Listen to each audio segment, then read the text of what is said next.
สวัสดีค่ะพ่อแม่พี่น้องสวัสดีFCทุกท่านเนาะค่ะกลับมาพบมาพอกับเจตาพารวยคือเก่าค่ะในทางช่อง YouTube เนาะคลิปนี้เจตาก็จะว่างแนวทางของลาวพัฒนาค่ะจะมีสีเสี้ยนดังค่ะคลิปนี้ลาวพัฒนามาดามคำนวณเลขลับนางฟ้าเลขมีที่มาชอเชษชัยค่ะ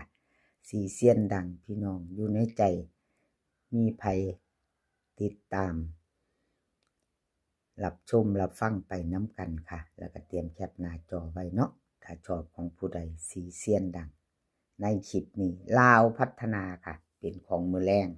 20:30มื้อนี้เป็นวันจันทร์ที่วันที่8เนาะค่ะ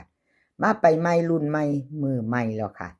ประวัติของมาดามคำนวณค่ะที่เห็นอยู่นี่มาดามคนสวยรวยน้ำใจ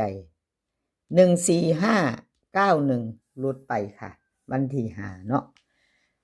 มาดามจับคู่ไม่เดินไม่เข้าวันที่3เข้าไป3ตัวหนึ่งอยู่ค่ะปิงโลดของเพิ่นมาไปไม่ไปต่อกับคนสวยค่ะรวยนำใจมาดามคำนวณเนาะค่ะไปไม่ไปต่อกับเพิ่นมื้อนี้ค่ะแคปหน้าจอไว้ค่ะชอบกระจัดขัดกระพานกราบขอบคุญขอบคุณมาดามหลายๆเด้อค่ะที่ให้แนวทางมาว่างทางช่องของเจตาให้มาอยู่ตลอดเนาะค่ะครับขอบุญขอบคุณเป็นอย่างสูงวิ่งรูดค่ะมาดามคำนวณให้6กับ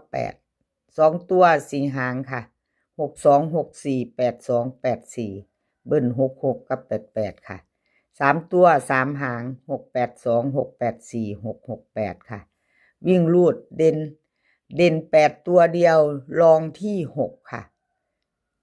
เด่น8ตัวเดียววงกลมให้มาดามคำนวณให้มาวิ่งรูดเนาะค่ะจับต่อตามองสายวิ่งสายรูดจับตามองค่ะถ้าชอบของเพิ่นก็แคปหน้าจอไว้4ตัวนี่2หางค่ะ4หางค่ะ4หาง2ตัวเน้นให้2หาง82กับ84ค่ะ3ตัวเน้นหางเดียว684มาดามคำนวณดารามาดามคนสวยรวยนำใจแคปหน้าจอแล้วได้ไปต่อค่ะลาวพัฒนามือแรงชอบของผู้ใดจัดของผู้นั้นชอบก็จัดขัดก็ผ่านเนาะค่ะลาวพัฒนา20:30เป็นมือใหม่เฮามาลุ้นใหม่กับสีเสี้ยนดังในคลิปนี้เนาะค่ะในคลิปนี้มีสีเสี้ยนดังชอบก็จัดขัดก็ผ่านเนาะค่ะเลขทุกตัวเอามาวางเพื่อเป็นแนวทางโปรดใช้วิจารณญาณในการรับชมเป็นอย่างสูงค่ะเป็นเพียงแนวทางเนาะค่ะมีเขามีรุดอะไรก็เกิดขึ้นได้เมดค่ะเป็นเพียงแนวทางเลขลับนางฟ้าค่ะประวัติของเพิ่น145ค่ะเข้าไปหาเนาะวิ่งรูด91ล่างของเลขลับนางฟ้าเข้าไปค่ะแต่หาตัวเดียวประวัติให้เบิ่งประวัติก่อนหลุดไปค่ะวันที่3หลุดแล้วหลุดเลยชัดเจนมือใหม่ไปใหม่วันที่ใหม่แล้วค่ะชัดเจนเจตาให้เบิ่ง2งวดเนาะค่ะหลุดคือหลุดเนาะชัดเจนประวัติของเพิ่นเลขลับนางฟ้ามาลุ้นกันต่อค่ะมื้อแรงวิ่งรูดเลขลับนางฟ้าให้มา9กับ1ค่ะ2ตัว4หาง95 97 15 17เบิ้ลค่ะ99กับ11 3ตัว3หางค่ะ915 917 991วิ่งรูดค่ะ9กับ1เด่นเท่ากันค่ะเลขลับนางฟ้า2ตัวค่ะ15กับ17เพิ่นเน้นให้วงกลมให้2หางเนาะค่ะ3ตัว917ชอบกระจัดค่ะแคปหน้าจอไว้รุ่นกับเลขลับนางฟ้ากราบขอบคุญขอบคุณเลขลับนางฟ้าหลายๆค่ะที่ให้แนวทางมาวางทางช่องของเจตาเนาะกราบขอบพระคุณเป็นอย่างสูงแคปหน้าจอค่ะแคปหน้าจอไว้รุ่นมือแรง FC ของเลขลับนางฟ้า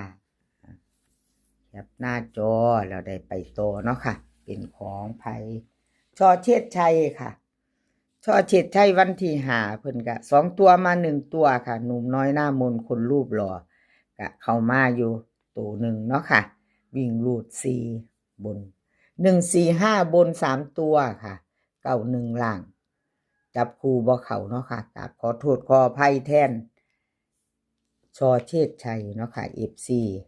เจตาขออภัยแทนเพิ่น3ค่ะวันที่3เข้าไป7บน7ล่างอยู่ค่ะ2งวดเจตาให้เบิง2งวดเพิ่นก็เข้าวิ่งรูดเนาะค่ะเข้า2งวดบ่หลุดสำหรับสายวิ่งสายรูดเนาะมาอยู่ค่ะมาตามไม่ไปต่อมือนี้ค่ะวันที่8 2 ทุ่มครึ่งกับเล่าพัฒนาแนวทางของชอเชษชัยค่ะไปต่อค่ะวิ่งรูดค่ะเพิ่นให้มา8กับ0 2ตัว4หางค่ะ8 2 8 3 0 2 0 3เบิ้ล88กับ00ค่ะ3ตัวค่ะ2หาง802 802เอา802 802พะนะแจกไขไม้ก่อนพี่น้องชอเชษชัยค่ะชอเชษชัย3ตัว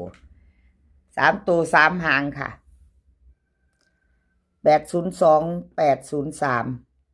880ค่ะวิ่งรูดเด่น0ตัวเดียวเน้น0203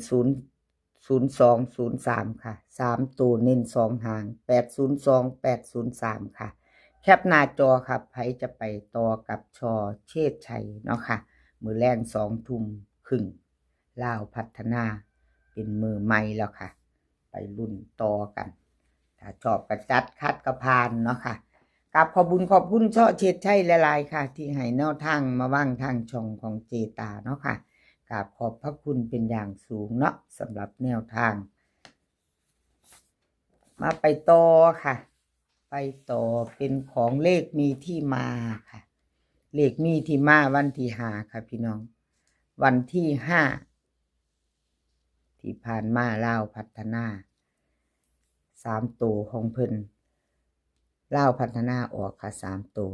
145 3ตัวบน91ล่างวิ่งรูดเลขมีที่มาเข้าไป1เนาะค่ะ1บน1ล่างเนาะคันซ้ายวิ่งซ้ายรูดเพิ่นตามเพิ่นวิ่งนำเลขมีที่มาใดเพิ่นก็ได้ทั้งล่างทั้งบนเนาะค่ะ1เข้าไปตัวเดียว2ตัวมา1ตัวค่ะเลขมีที่มาขออภัยแทนเลขมีที่มาค่ะที่เพิ่นจับคู่บ่เข้าบ่เดินเนาะวันที่3รูดไปค่ะ2งวดเจตาให้เบิ่งประวัติเนาะค่ะคลิปนี้2งวดพุธละ2งวดค่ะเซียน4เซียนเนาะเลขมีที่มาค่ะลาวพัฒนามือนี้มาตามต่อไปใหม่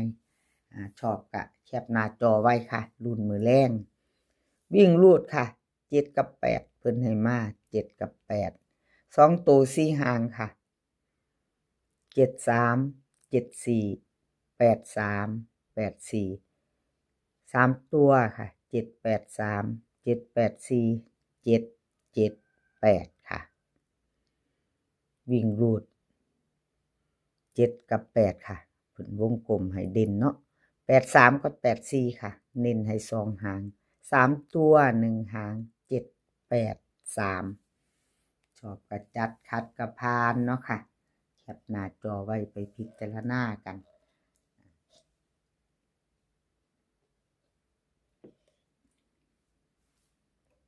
แคปหน้าจอค่ะ FC ใหม่ถ้าผ่านเขามาเห็นคลิปนี้เนาะพี่น้องเพิ่งเขามาเห็นเป็นครั้งแรกเนาะมาเห็นเป็นครั้งแรกบ่ท่านได้กดติดตามค่ะถ้าชอบคลิปนี้ค่ะชอบแนวทางในช่องของเจตาพารวยเนาะถ้าชอบก็ฝากกดติดตามค่ะกดติดตามไว้แล้วก็กดกระดิ่งแจ้งเตือนเนาะจะได้บ่พลาดคลิปใหม่ๆในช่องของเจตาพารวยแล้วก็ฝากกดไลค์กดแชร์เนาะค่ะกดหัวใจให้เป็นกำลังใจเจตาเนาะค่ะขอบพระคุณเป็นอย่างสูงค่ะขอบคุณหลายๆสำหรับทุกท่านเนาะที่เขามาเป็นกำลังใจให้เจตามาตลอดเนาะค่ะคลิปนี้ขอให้พี่น้องโชคดีมือแรงค่ะกับลาวพัฒนาโชคดีกันทุกคนมันกันทุกคนเนาะค่ะ มื้อนี้ก็ขอให้มีความสุขขอให้สุขภาพร่างกายแข็งแรงกันค่ะ สุขภาพมากก่อนเด้อค่ะพี่น้องให้แข็งแรงกันทุกคน เดินทางไปไสก็ขอให้ปลอดภัยเด้อค่ะ เดินทางไปขอให้มีโชคกลับมาก็ขอให้มีชัยคลิปหน้าพ่อกันไหมค่ะ คลิปนี้ก็สวัสดีค่ะ